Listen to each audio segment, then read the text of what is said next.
बैठक ली और बैठक के बाद सरगुजा कलेक्टर एसपी ने मीडिया से चर्चा भी की है। आपको बता दें कि जिले में पेट्रोल डीजल आपूर्ति की समस्या नहीं है, ऐसा कलेक्टर ने कहा है। वहीं प्रशासन ने लोगों से अपील की है कि घबराए नहीं और अफवाहों से बचे।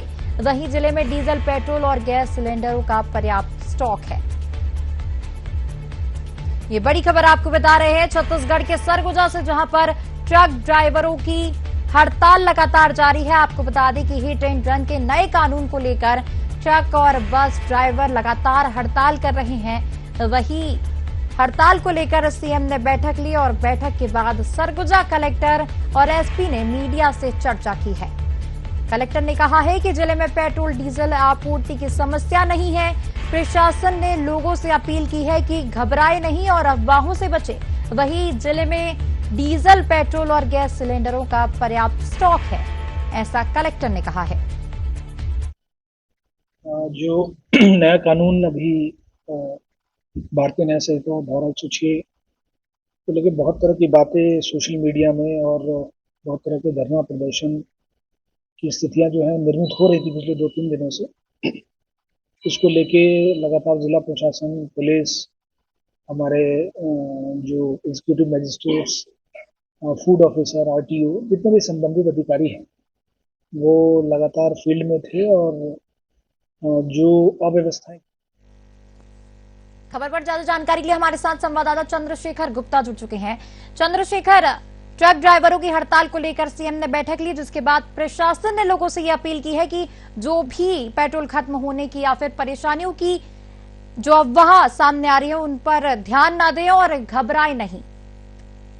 जी देखिए, जैसे ही ये पता चला जो 1 तारीख से हड़ताल, ड्राइवरों का हड़ताल जो चालू है, उससे जो यहाँ की जो व्यवस्था है, या प्रदेश की बात करूं या छत्तीसगढ़ की बात करूं, एमपी का, पूरे प्रदेश की बात करूं, लगातार ड्राइवर का हड़ताल जाने से जो आम लोगों का जनजीवन है उसमें काफी प्रभाव पड़ा है।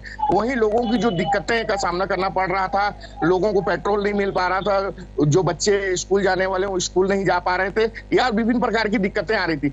उन दिक्कतों को देखते हुए छत्तीसगढ़ के जो सीएम है विष्णुदेव साय जी, वो अधिकारियों को बैठक ली। बैठक में कलेक्टर, एसपी सहित कमिश्नर सारे अधिकारियों को जब बैठक ली, तो बैठक में के बाद कलेक्टर और एसपी ने जो प्रेस कॉन्फ्रेंस करके जानकारी हमें बताई, उन्होंने एसपी साहब का साफ कहना है कि भ्रामक जानकारी कोई ना फैलाए।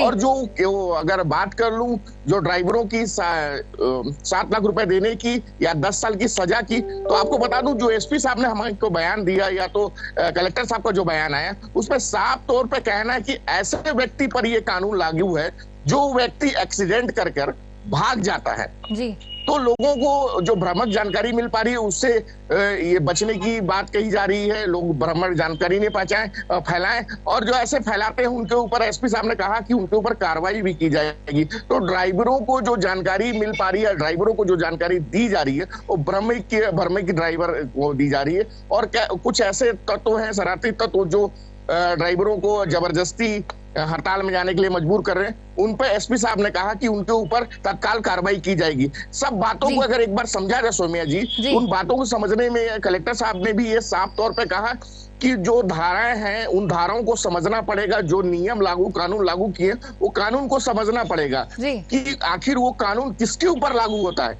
वो सारे चीजों को समझाएं और लोगों से अपील भी किए हैं कि किसी भी प्रकार का कोई भी समस्या आती है तो वो डायरेक्ट कलेक्टर कंट्रोल रूम बनाया गया, कंट्रोल रूम में संपर्क कर सकते हैं।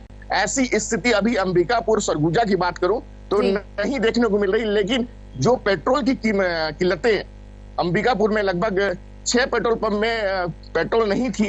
हालांकि कलेक्टर साहब ने उनका तत्काल व्यवस्था करवाने की बात कह रही है, या भी कह रहे हैं कि अगर गाड़ी कहीं रुकती है, मान लीजिए रायपुर से अंबिकापुर गाड़ी आ रही है, बीच में कहीं कोई रोकवाते हैं, तो उनसे कलेक्टर, एसपी से उनसे संपर्क करके उन गाड़ियों को अंबिकापुर तक पहुंचाया जाएगा। गैस सिलेंडरों की बात करूं, सिलेंडर को लेकर जो मीटिंग, क्योंकि कलेक्टर साहब ने सभी विभाग के, चाहे वो सब्जी मंडी की बात कर लूं या गैस सिलेंडर की बात करूं, पेट्रोल टंकी की बात करूं, ऑटो स्टेशन की बात करूं, सभी लोगों को बुलाकर जो बैठक में आए थे, और बैठक में उनको ये कानून के बारे में विस्तृत से जानकारी बताएगी कि ये कानून का आखिर क्या मत है। क्योंकि ये कानून को जैसे ही लागू हुआ उसके बाद जो हड़ताल है उससे आम लोग काफी परेशान है। यात्री बसों को, जो यात्री बस नहीं चल रहे हैं उससे यात्री परेशान है, तो उसके लेकर भी सवाल किया गया। तो कलेक्टर साहब का साफ निर्देश, जो बस चालक है, जो बस मालिक संघ है, बस मालिक संघ को भी बुलाया गया था और बस मालिक संघ की बैठक ली गई थी। बैठक में जो कानून है, कानून को विस्तृत जानकारी दी गई जिससे वो अपने ड्राइवरों को समझा सके और गाड़ी जो सुचारू रूप से यात्रियों को कोई परेशान ना होते हुए वो सुचारू रूप से चालू हो सके। सौम्या जी, इसमें समझने वाली बात है सबसे पहली चीज कि आखिर वो कानून है क्या। उस कानून को लोग समझ नहीं पा रहे हैं। नहीं समझने के कारण वो अफवाह फैला रहे हैं कि नहीं, किसी भी केस में कोई भी एक्सीडेंट कर देता है तो वो उसके ऊपर लागू हो जाएगा। ये समझने वाली चीज है जी। माफ करिएगा, ऐसी कोई गाड़ियां जो एक्सीडेंट करके भाग जाती है जी, उन पर ये सब चीज लागू होगा। ऐसे नॉर्मल एक्सीडेंट की बात करूं, रोजाना एक्सीडेंटल हो रहे हैं, तो हर एक्सीडेंट पे वो धारा या वो कंडीशन लागू नहीं होगी, ऐसा एसपी साहब का और सरगुजा कलेक्टर कुंदन गंवार का कहना है। जी सोम्या जी। चंद्रशेखर, हम देख रहे हैं कि ड्राइवर हड़ताल कर रहे हैं और परेशान आम जनता हो रही है। अब बस इसके समाधान का इंतजार रहेगा। देखिए, परेशानी की बात करूं सोम्या जी, तो यहाँ ट्रकों के हड़ताल करने से बहुत प्रकार की समस्याएं देखने को मिल रही है।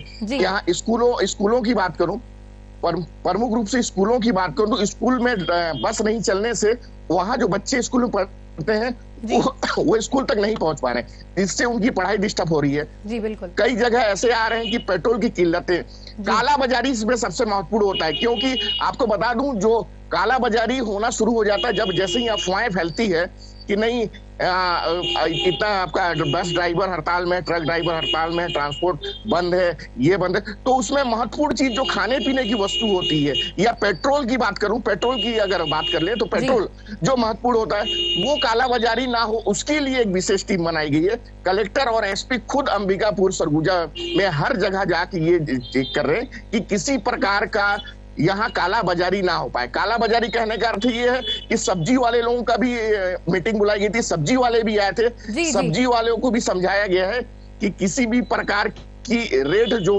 होती है ना, कि जो आज 10 रुपए की चीज बिक रही है वो कल 250 की ना हो जाए। इस पर विशेष टीम बनाई गई है कलेक्टर साहब की, और विशेष निगरानी की टीम चप्पे चप्पे पर जाकर ये चीज जानकारी इकट्ठा करेगी। सुमय जी। जी चंद्रशेखर, तमाम जानकारी के लिए आपका बहुत बहुत धन्यवाद।